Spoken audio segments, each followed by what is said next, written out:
All right. Hope you guys are ready for the Greek mythology creation story, because that's what we've got on tap for today. Can't really begin anything, learn even about gods and goddesses until you've learned about how their little world was created. And like I told you guys yesterday, I hinted the Greek creation theory also starts with nothing. So let's go ahead and you guys just kind of listen, and I'm going to read to you out of my book. It's called The Coming of the Gods. In the beginning, the ancient Greeks believed there was nothing in the universe but dense mists swirling around and around in space.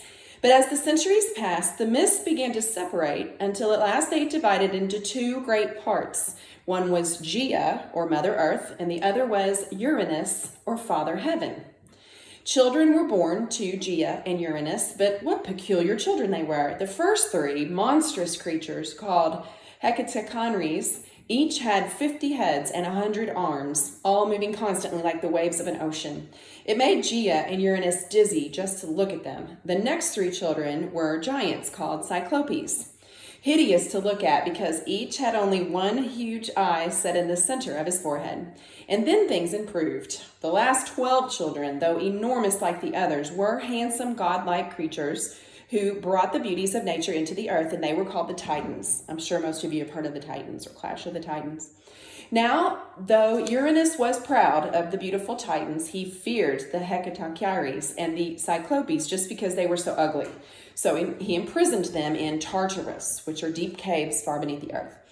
Gaia naturally was heartbroken. Like all mothers, she loved her children, even if they were monsters. She never stopped pleading with Uranus to release them. Finally, in desperation, she decided that if only her husband were overthrown as Lord of the universe, could she ever see her poor monster children again. So she appealed to the Titans for help. Only one, Cronus, was brave enough. Arming himself with a sickle, he lay in wait for Uranus. He overthrew him and made himself master of the universe in his father's place. But poor Gaia, she was no better off than before. Her monster children were still not released from Tartarus because Cronus too began to fear them and decided that he had better leave them right where they were. So Cronus took the Titan Rhea to be his queen, and together they ruled for countless ages. But when their children were born, Cronus began to worry. What if one of them should one day dethrone him just as he had dethroned his own father? To prevent such a thing from ever happening, Cronus swallowed each baby as soon as it was born. A strange way for a father to behave. But many of the ancient Greeks thought of Cronus as being time. And time always swallows everything that it produces. 5 children disappeared in this dismal way, and their mother, Rhea, became more and more annoyed. Something had to be done. When her 6th child, the little god Zeus, was born, she tricked Cronus by wrapping a stone in a baby blanket and offering it to him to swallow. So he did, all unsuspecting, and Rhea secretly whisked the little god off to safety on the island of Crete. When he was fully grown, Rhea told him the sad story of his brothers and sisters and helped him to make a plan for rescuing them. With the assistance of Gaia, Zeus prepared a powerful drink. They waited until Cronus was fast asleep and then forced the liquid into his mouth. Up came, first, the wrapped stone, and then all the 5 children, all of them miraculously grown into splendid gods and goddesses. Many things swallowed by time are eventually given up again. For instance, ancient buried cities all over the world are being unearthed by archaeologists.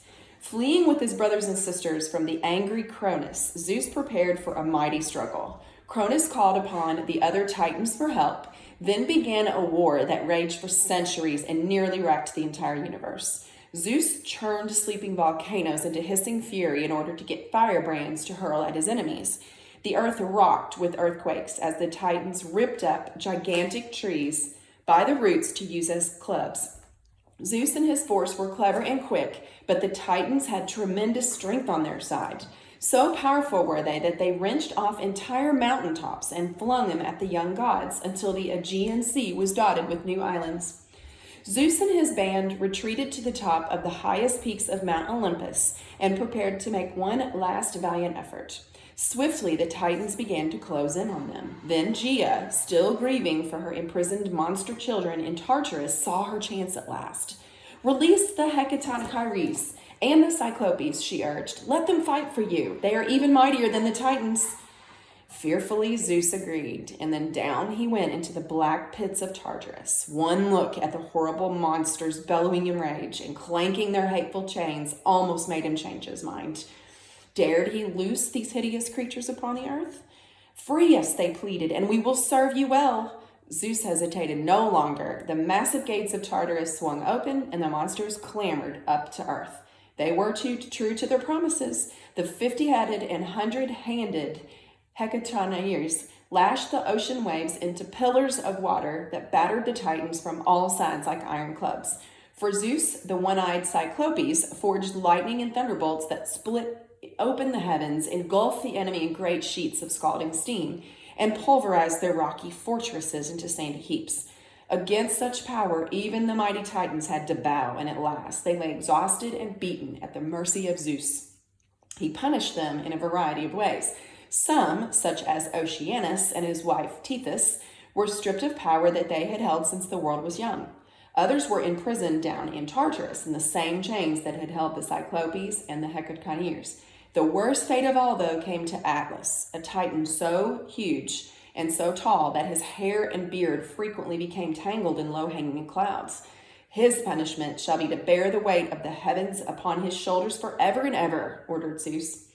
He and his brothers and sisters were now lords of all and began to divide the universe among themselves. I shall be king of the gods and the supreme ruler, proclaimed Zeus, fingering his little thunderbolts warningly to reinforce his claim. You, Poseidon, shall rule over the oceans and the seas. Hades, I give you control of the underworld. But then, seeing the angry scowl that suddenly twisted his brother's face, he added hastily, oh, and all the wealth that lies below the surface of the earth. Hades smiled, for he knew of all the gold, silver, and rich gems that were now going to be his. You, Hestia, shall be goddess of the earth and home. Your younger sister, Demeter, shall be goddess of all growing things. Hera, the youngest and most beautiful of the goddesses, was chosen to reign with Zeus as queen. Behind the never-lifting clouds, high on Mount Olympus, they built rich palaces where they could live in splendor, dining on ambrosia and nectar, the delicious food and drink invented by Zeus to keep them all forever young and beautiful. Because of their dwelling place, they called themselves the Olympians. In time, other gods and goddesses, some of miraculous birth, took their place with them to help in the gigantic task of rebuilding the war-ravaged earth. So, it's pretty cool. We learn about the Titans. We learn about the beginning of everything, Gaia, Mother Earth. We learn about the Olympians. And a lot of people think that there's only 12 Olympians, but there's actually 14. And we will learn at least something about those.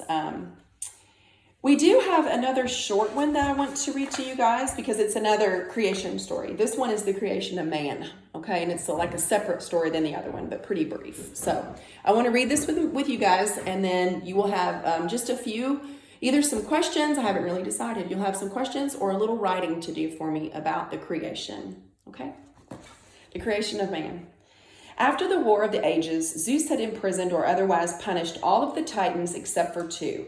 And these were Prometheus, which that name means forethought, and his twin brother Epimetheus, whose name means afterthought. Though they were Titans, they had fought with Zeus against their own brothers because Prometheus, with his power to foresee the future, had known that Zeus was going to win, and he wanted to be on the victorious side. So as a reward, the two Titans were allowed to roam the earth as they pleased.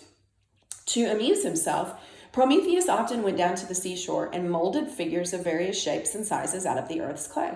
He became so pleased with his cleverness that as each figure was completed, he breathed life into it and took it to his brother, saying, "Here, give this creature something by which it may maintain and protect itself." So Epimetheus gave each animal a special gift: swiftness to the deer, wings to the birds, quills to the porcupine, and shell to the turtle. Prometheus became increasingly skillful with practice, and one day he made, of course, the finest creature of them all.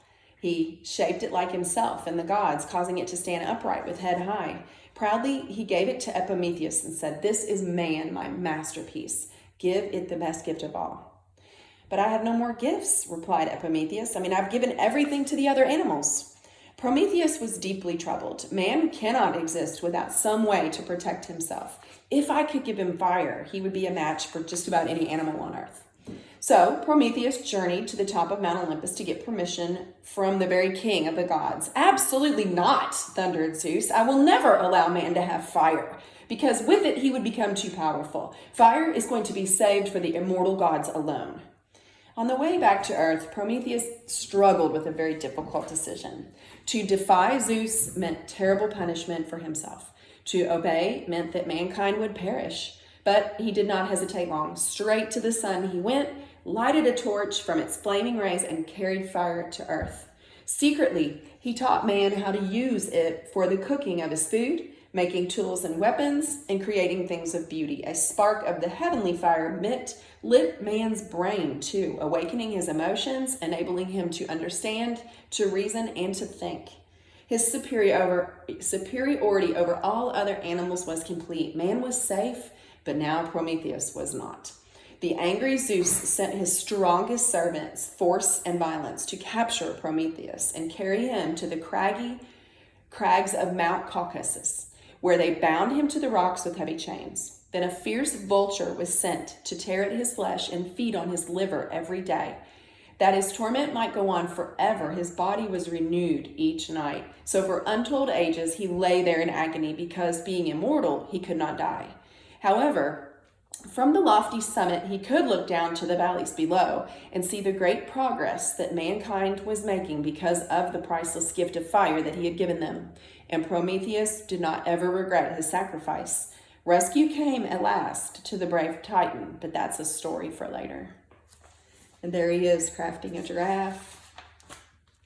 So, there's the two creation stories. Look in your Google Classroom and we'll have something that will actually be our first of the 10 assignments.